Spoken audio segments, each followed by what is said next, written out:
tabi olacak.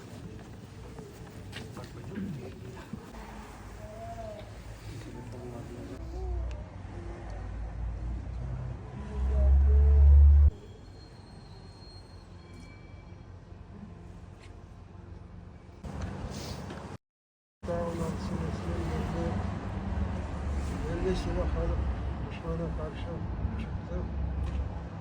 Önder arkadaşımız ise toprağa verdiğimiz vatandaşımız.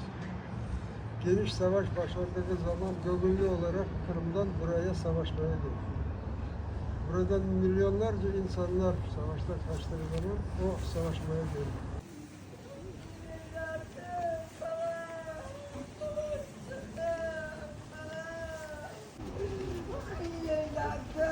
Canım benim babacığım.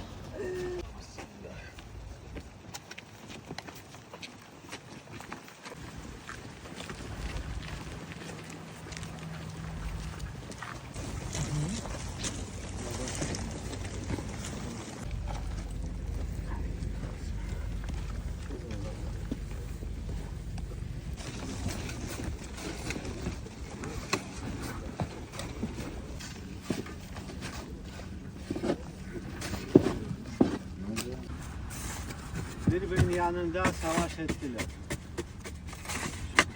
Bizim vatanımızda Ruslardan boşaltmak.